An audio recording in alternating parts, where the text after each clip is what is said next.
Yes, Mataji, you can start singing. Hare Krishna. Hare Krishna everyone. Om Namo Bhagavate Vasudevaya. भज भज हरि मन दृढ़ करी मुखे बोलो तारा नाम भज भज हरि मन दृढ़ करी मुखे बोलो तारा नाम ब्रजेंद्र नंदन गोपी प्राणधन ब्रजेंद्र नंदन गोपी प्राणधन भुवन मोहन श्याम कृष्ण भुवन मोहन श्याम कखन मरिबे के माने तारिबे विषाम श्यामन डाके कखन मरिबे के माने तारिबे विषाम श्यामन डाके जहार प्रतापे भुवन कापे ना जानी मर विपाके जहार प्रतापे भुवन कापे ना जानी मर विपाके भज भज हरि मन दृढ़ करी मुखे बोलो तारा नाम ब्रजेंद्र नंदन गोपी प्राणधन भुवन मोहन श्याम कुल धन पाया उन्मत्त होया आपना के जान बड़ा कुल धन पाया उन्मत्त होया आपना के जान बड़ा शमनेरा दूते धरि पाए हाथे बांधिया करिबे जड़ शमनेरा दूते धरि पाए हाथे बांधिया करिबे जड़ भज भज हरि मन दृढ़ करी मुखे बोलो तारा नाम ब्रजेंद्र नंदन गोपी प्राणधन भुवन मोहन श्यामा किवयति साती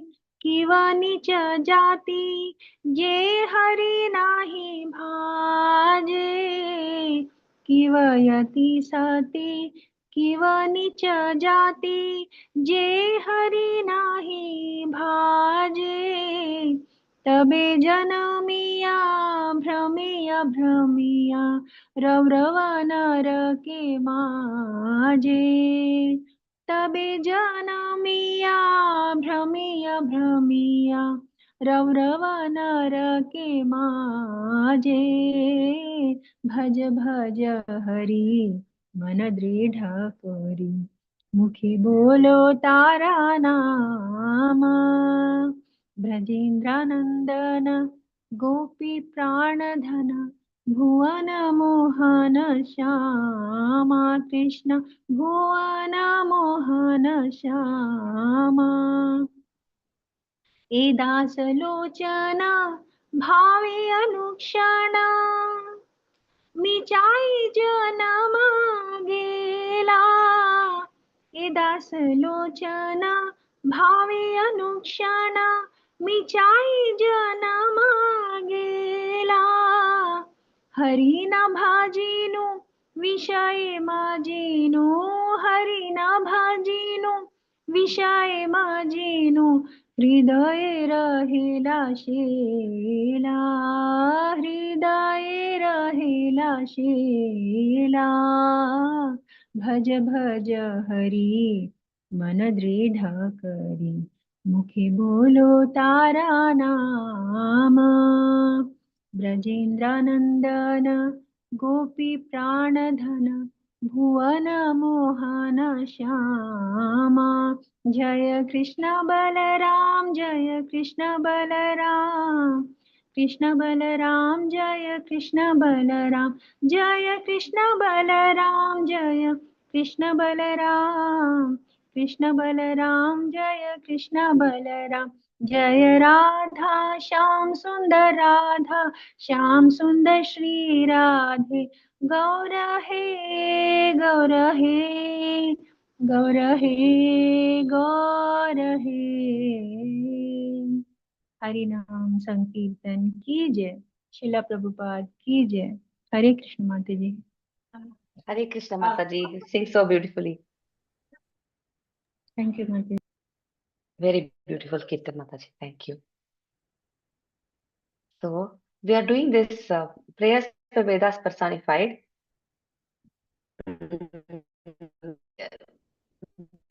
Class and next week we'll be able to finish this off. We finished almost all the prayers. This one was pending. So we were here. I'll start with my prayers. Om Ajnanatimirandasya Gnananjana Chakshurunmilitamena Tasmai Shri Gurave Namaha.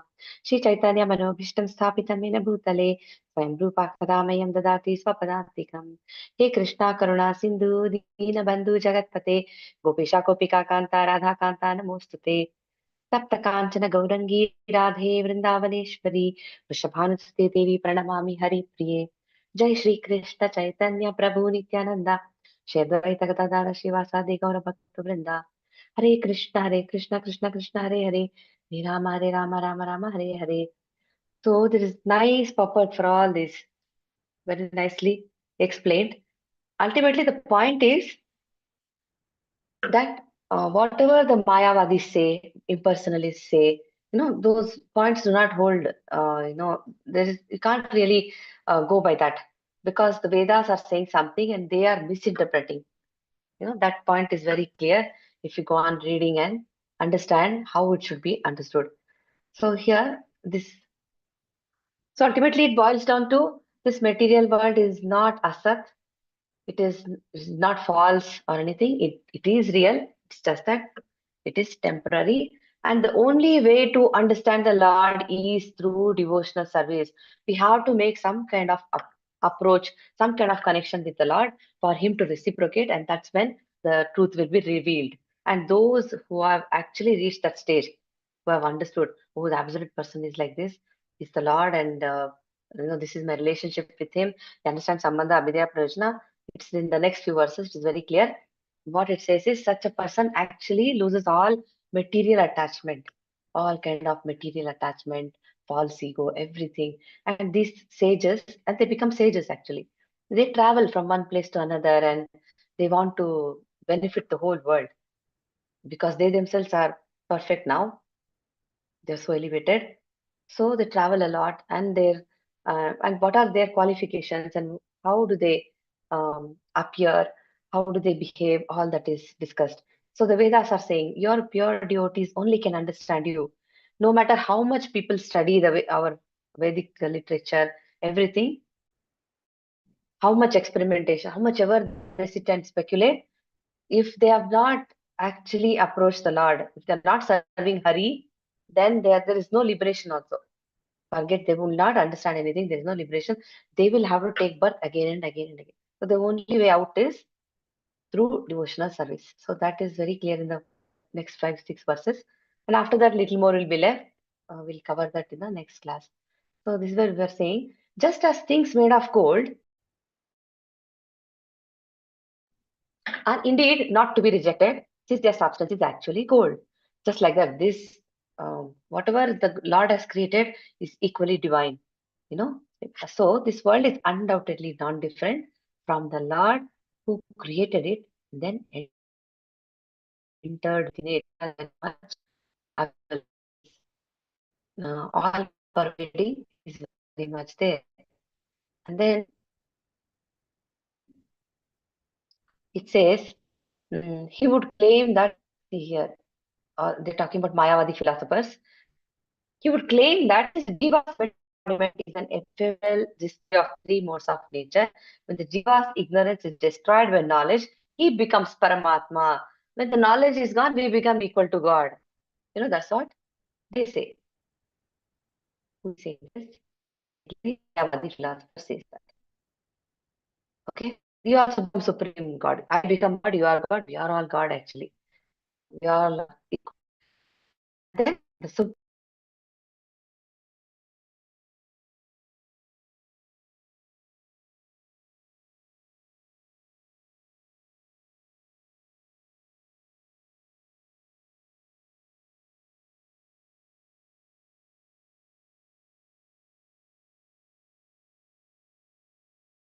I'm so sorry, it's my internet connection. I'll just check. Am I audible now?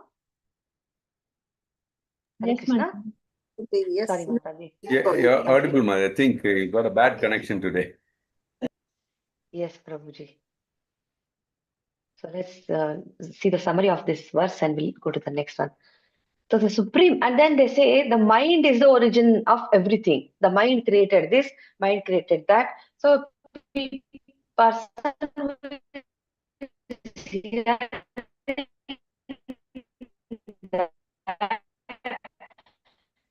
Can't hear. can get very so see it was oh it's not Yes, now okay. the audio is not so clear. Now it's okay, Mother, but in between, Oh, so sorry. breaking. Sometimes okay. Okay. So this Mayavadi philosophers, what they are saying, the mind is the origin of everything. The mind created Prajapati, and Prajapati created all living beings. The mind alone is the ultimate foundation of everything that exists in this world. But then, what here is very nicely explained. What they mean by mind? How should we understand that? What is the truth? In the opinion of Srila Jiva Goswami, can someone read from here? It's very nicely explained. Can I read, Mataji? Yes, Mataji. Hare Krishna. In the opinion of Srila Jiva Goswami, the word Adhimanaha in the passage quoted above refers to the ruler of the aggregate mind of the universe, Lord Aniruddha, who appears Aniruddha is the Lord of the mind. Aniruddha is the Lord of the mind. Lord of who appears as a plenary expansion of Sri Narayana when the latter desires to create Prajapati is Brahma, the father of all other created beings. This is described in the Maha Narayana Upanishad 1.4. You can read the you can read the translation, Mataji, if the shloka is difficult to pronounce. Okay. Then Lord, yeah, translation is there. When translation where the Lord Narayana meditated upon another desire of his, and as he pondered, a drop of perspiration fell from his forehead. All the material creation evolved from the fermentation of this drop. Therein, the fiery golden egg of the universe appeared, and within that globe, four-headed Brahma took his birth. Hare Krishna, Mataji. Hare Krishna. Hare Krishna. So how the creation happened actually is very clearly mentioned here. Brahma is real. This four-headed Brahma and how it happens. It's so nicely it's explained. The Lord Narayana meditate upon another desire of his. It just has to meditate. He just has to glance on the material nature, and it's all happening like that. So effortlessly it happens. And as he pondered, a drop of perspiration fell from his forehead. All the material creations evolved from the fermentation of this drop. Therein, the fiery golden egg of the universe appeared, and within that globe, four-headed Brahma was there. And then from four-headed Brahma, we know how all this creation happened. So this is how it is given. So there is no confusion at all. This transcendental knowledge frees them from the bondage of illusion, for they can see the Lord throughout his creation. So again, same thing about gold is mentioned. See, persons who want gold will not reject gold earrings or necklaces. Since these items are still gold, so we cannot reject anything here. Like Rupa Goswami has given us clear instructions. He says, all that is available to us, all the resources the Lord has provided us, we just use it in His service. We're not rejecting the material world, but whatever we have, we use it in His service. That way, everything is sanctified. So it's like that. Let us worship the Supreme Personality of Godhead, by virtue of whose substantial existence this created world seems to exist perpetually, although it is essentially insubstantial. As the Supersoul, it constitutes the representation of the real within this unreality. This whole chapter is like this, full of philosophy, and it tells, creation happened like this, and we better understand that the Lord is the Supreme Personality of Godhead, Govinda, Vasudeva, and all that. So when we see Krishna book where Yashodamaya is actually tying him up, running behind him, and she puts so much effort to catch him, and she has this nice pastimes going on with the Lord. She is actually in parental affection, and uh, it's like these very elevated devotees like Yashoda Maya, Maya, he covered it. When she saw the universal form, she was wondering, what did I just see? And sometimes they get a doubt, is this Narayana himself?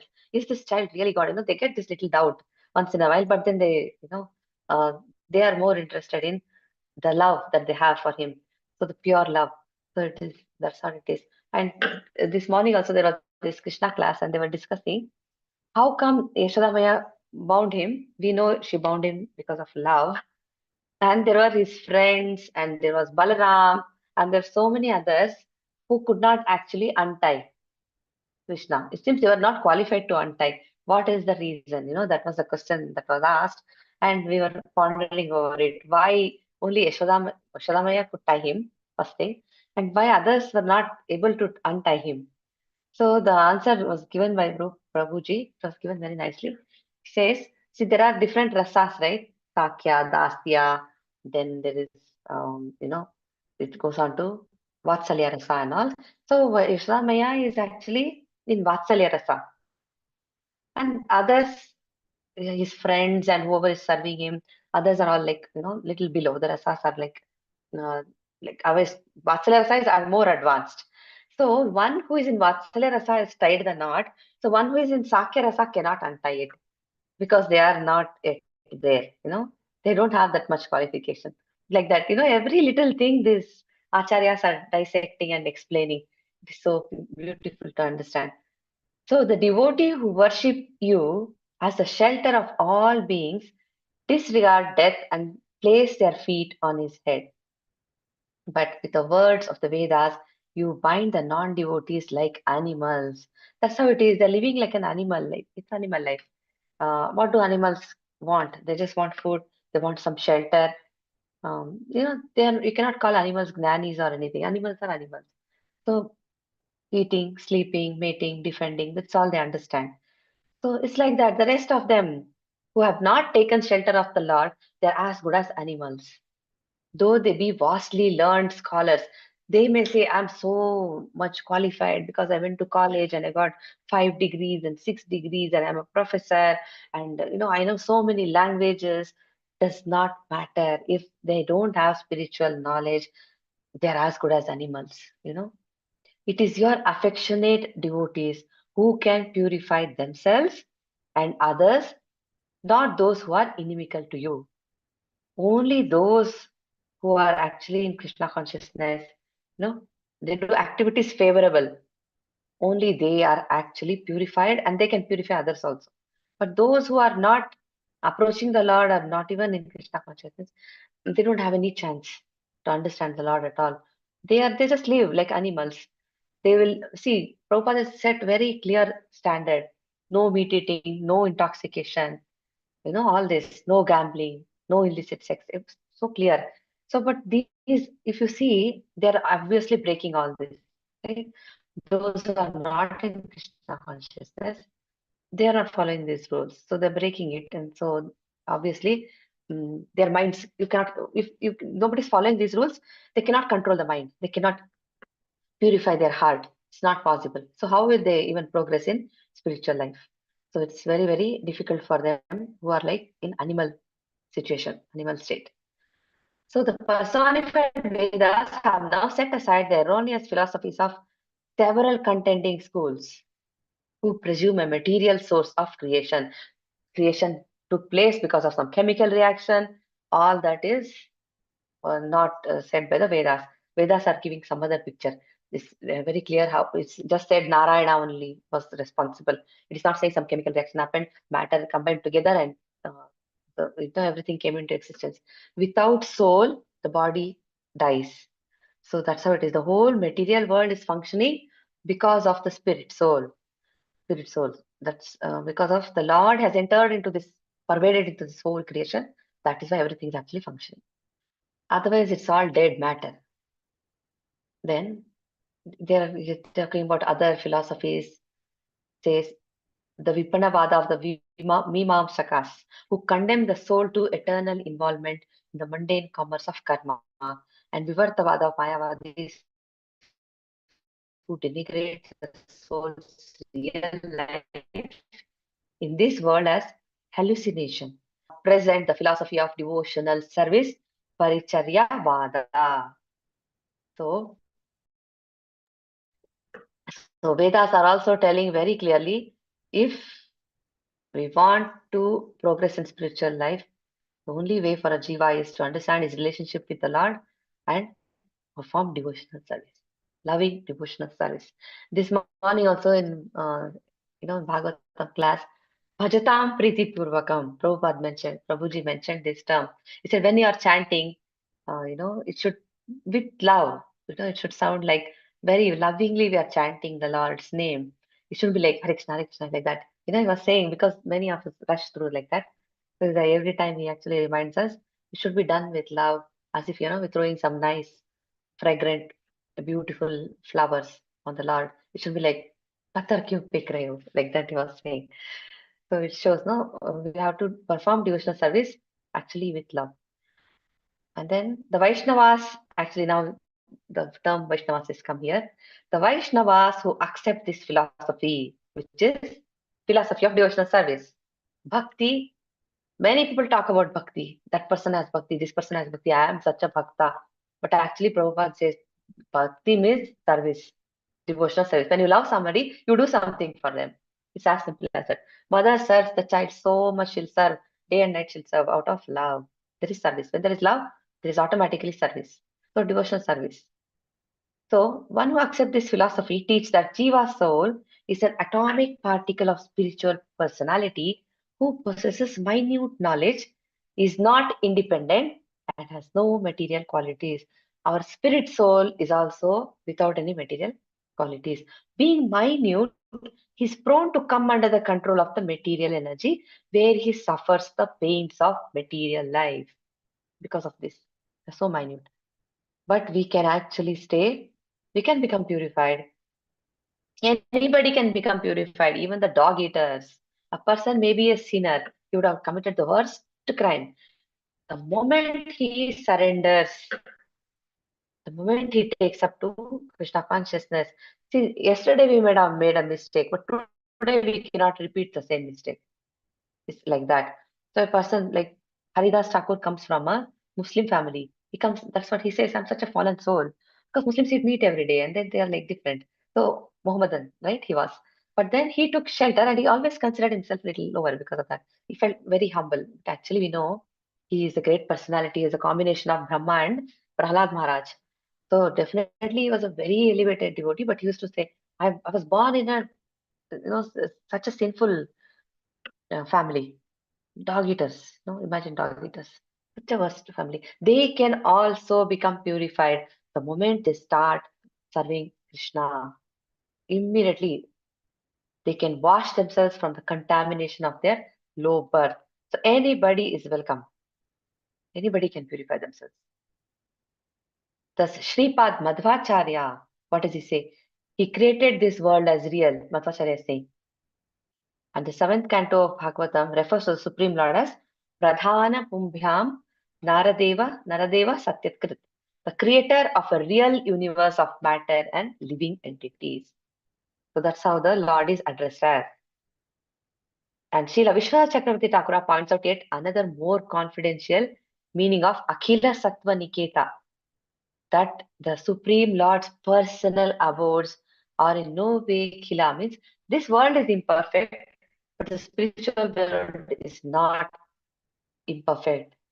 The realms free of anxiety and restriction, that is free of anxiety. Everybody is living in peace over there. There's harmony. Nobody is envious of the other person. So everybody is just happy serving the Lord. Their only intention is to make Krishna happy. Vaishnavas, whose devotional service the Lord has kindly accepted, are so sure of his protection that they no longer fear death also. They know, oh my God, they're just waiting. Let death come, no problem. I'll just at least meet Krishna. They take that as an opportunity to see Krishna. So they're not even worried about their death, because fear of death is very real. People, it is easy to say when we are very comfortable, oh, I don't have any fear of death.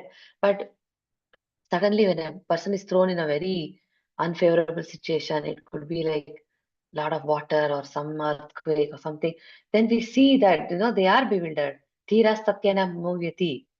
Right? The Krishna has told in Bhagavad Gita that Dhira, he's not bewildered by any changes.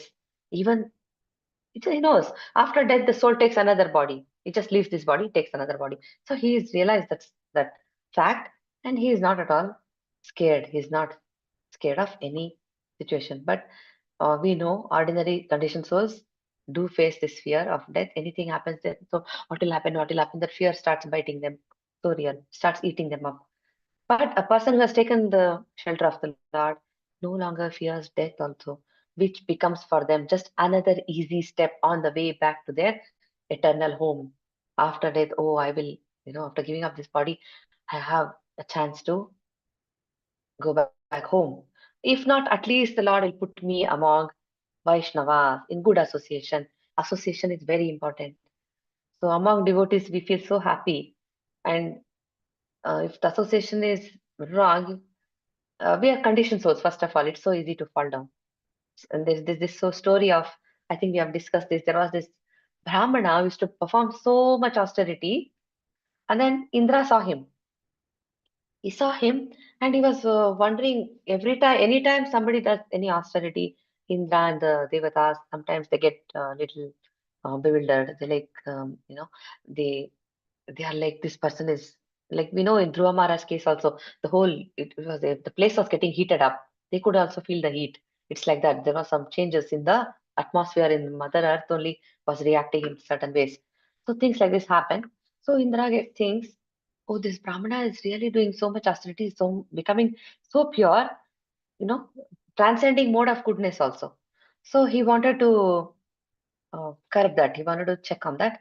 So he goes to the Brahmana and says, I need a favor from you. I'll give you this sword. Keep this with you for a few days. I'll come and collect it from you. So he says, yeah, people used to, there those days, like we know, long ago, there were no banks and all. People who just anything precious they want to leave with someone, they'll just leave it with the Brahmana.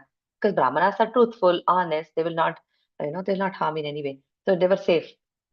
So it was like that, trustworthy. They were totally trustworthy. He said, please take care of this very important sword, and I'll come back later. So this Brahmana, what happens every day? He keeps looking at the sword. The sword is, sword will invoke what weapons invoke what mode of passion. If you have a weapon, it's very easy to get into some other mode. So he keeps looking at the sword. Then what happens? One day he picks it up in his hand, and then he, just like for fun, he'll be moving it left and right, and then slowly, uh, what do you do with the sword? Actually, you imagine another person who is actually fighting with you, and you actually try to, uh, you know, it's like fighting going on.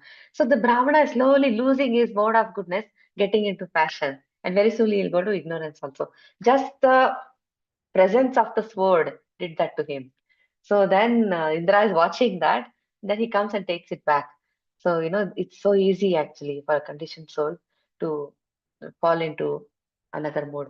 So if you want to stay in the mode of goodness, you have to stay in the association of devotees. Find a person who is Krishna conscious, or read Prabhupada's books, chant as much as possible. And Prabhupada has really done a big favor to us. There's always, and especially ISKCON Mangaluru, continuously there's something going on, even if we're not there physically, online at least we have opportunity to be in touch with some way, some kirtan, some so many classes going on, some programs. You can from 4 a.m. you can switch on and leave it, the temple channel. So it's like that. So there's an opportunity for us. So the reality of the soul and the super soul is aparoksha, perceivable. It is perceivable. The difference between matter and soul is perceivable, but only to one with transcendental vision, not for ordinary people. One must have transcendental vision to actually perceive the reality of the soul. Rest of them will say, I don't believe in soul. I don't even believe in God. Let God come in front of me. Then, they'll start talk in a very challenging tone. I haven't seen God. You haven't seen God. Why should I believe? Let God come in front of me. Then I'll believe. No, that is all ignorance, because they neither they have taken shelter of any, and that also is there in the next few verses. It says, once a person, comes in touch with a spiritual master, that is when actually his life changes. So very, very important for a person to have to take shelter of the spiritual master. So the knowledge of here, let's see, transcendental vision. Philosophers whose hearts are impure mistakenly presume that this truth is instead paroksha, that it can only be speculated upon and never experienced directly. The knowledge of such thinkers may help them dispel certain doubts and misconceptions about the lesser aspects of reality, but it is useless for transcending material illusion and approaching the absolute truth. We have to transcend this material illusion and approach absolute truth, which is none other than Krishna only.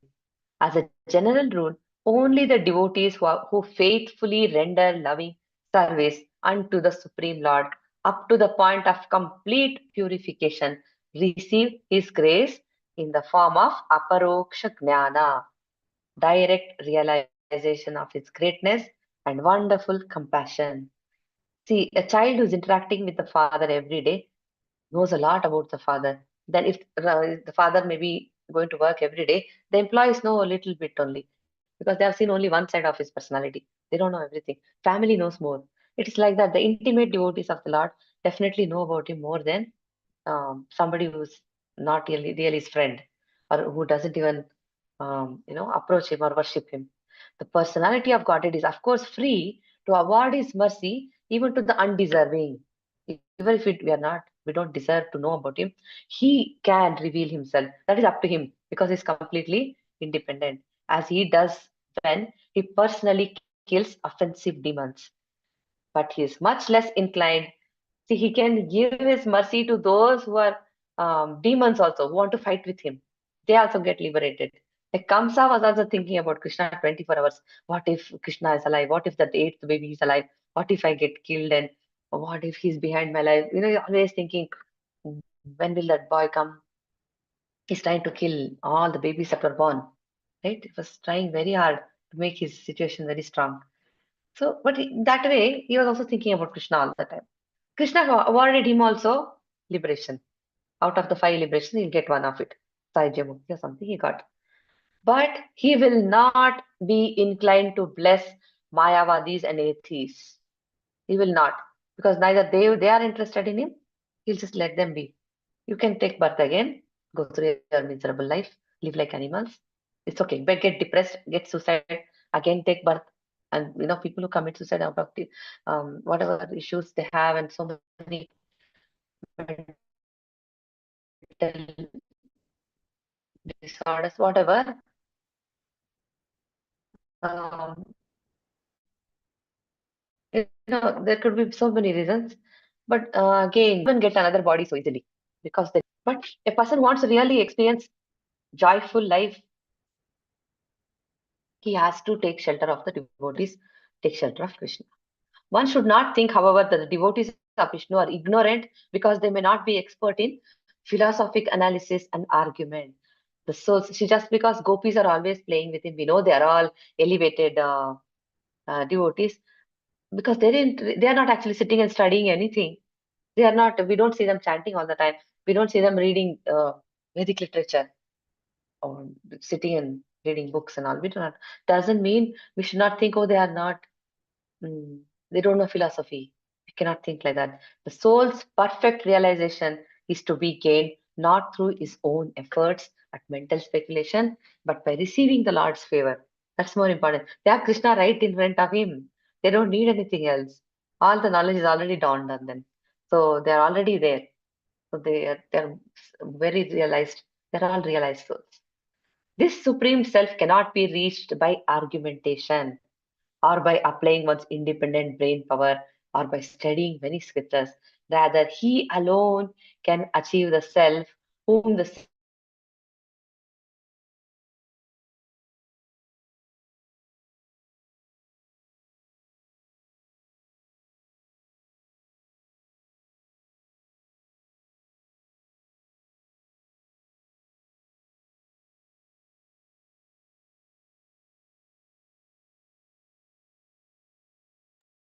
Lost the voice, Mataji. Yes, Master. Even I think the connectivity is a little bit poor.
Mataji is trying to join back, so let us all wait. Okay, Mataji. Thank you.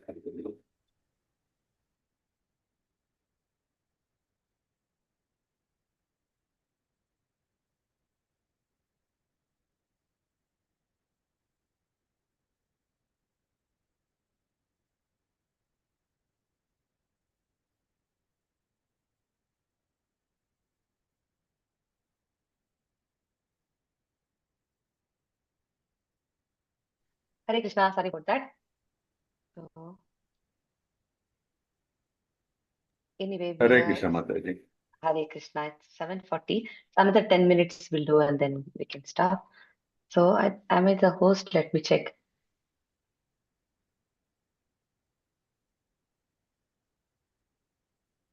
Are you able to see my screen? Not yet, right? Am I able to share it? Yeah, you should be able to. Yeah, and now we should be able to see. Yeah. Yes. Yes. Yes, it says, yes, at the end of the body, the soul, actually sanctified soul, we can actually see the Lord just like we see stars in the sky. It's possible. That's what it says. You can actually see Krishna. It is possible. Unto those great souls who have implicit faith in both the Lord and the spiritual master, all the imports of the Vedic knowledge are automatically revealed. So faith, complete faith in the Lord and in the spiritual master is very, very important. if you want to actually understand what the Vedas are saying, to understand the absolute, all who come to know him achieve the supreme destination. Everybody, the one Krishna says, one who understands transcendental, appearance and disappearance, and they understand all my activities are not at all ordinary. The Jalma Karma Cha Me Divyam says that such a person actually can go back home. He doesn't need to come back again. Says that, right? He can achieve the supreme destination. Let them suffer austerities, throw themselves from mountain tops, travel to holy places, study the scriptures, worship with fire sacrifices, and argue various philosophies. But without Lord, they will never cross beyond death. Means they will have to die again, take birth, die again. So they can do anything. Many people are like that, right? They think just by doing all the austerity, traveling to holy places, all the scriptures, we have become great devotees. But actually, we understand from Krishna consciousness what is the process. So they can do anything, study, argue, travel, whatever. But if there is no Hari, if there is no Krishna in their life, they have to come back to this mortal world again. That becomes very clear. So, and then they are glorifying Krishna. Let us see this. Hare Krishna. Who would like to read this? Hare Krishna Mataji. Hare Krishna Hare Mataji. Mataji. Translation Mataji, that one I should read. Yes, Mataji. Though you have no material senses, you are self-effulgent, sustainer of everyone's sensory powers. The demigods and material nature herself offer you tribute, while also enjoying the tribute offered them by their worshippers, just as subordinate rulers of various districts in a kingdom, offer tribute to their lord, the ultimate proprietor of the land, while also enjoying the tribute paid them by their own subjects. In this way, the universal creators faithfully execute their assigned services out of fear of you. Hare Krishna Mataji. Hare Krishna Mataji. They are saying all the demigods are subordinate to you. That's Vedas are saying that also. They are just subordinate to you. They are following your orders because out of fear for you. Because why they are using the word, why they are saying out of fear? Because if you see any office, any company, all the employees of that company are working nicely. They have a deadline. They are assigned some work, and somebody is watching them. Their manager is watching them. And if they don't do their job, somebody else will replace them. It's as easy, it's so simple. So they have to satisfy the Lord so that they are also replaceable. So, but they want to serve him. They want some control, some power, but they want to do it for the Lord. They're doing that, but they know they are being, everything is accountable. So that's why it says out of fear. They are subordinate to you and offer tribute to you only. And they are also controlling some other entities who offer tribute to them. Like so many people worship the demigods. Like so many people serving Indra, but Indra is serving the Lord. It's like that. So all these points are very, very clear. All intelligent living beings should acknowledge the sovereignty of the Lord and willingly engage in devotional service to Him. Such is the consensus of the personified Vedas. And the Lord may say, how am I not implicated in the sum total of everyone's sense gratification? He may say, Narayana may say, while hearing these prayers, since I also have a bodily form with sense organs and limbs, because the Lord is also, he has a form and he can hear, he can see, he can, all his senses are working, but they are all changeable. They're not like our senses. But he's saying, I do have senses and I'm not just another doer and enjoyer. Am I not the another doer and just like every entity, I'm also performing some activities. I'm also enjoying. Am I not just like you all? Especially since as a super soul is in every being's heart, I supervise countless organs and limbs because he's the master of our senses also. That way, he's saying, how am I not implicated in the sum total of everyone's sense gratification? How is he not implicated? Vedas are saying, no. The assembled Shrutis here rejoin. You have no material senses, yet you are the app controller of all. So, and there's so much more given. And then the next verses, it talks about the importance of the spiritual master. How important is the spiritual master in our life? It's very important. It's given. So we will stop now. And the next session, hopefully, we will finish 2 more sessions and some nice pastimes also. I'll stop the live.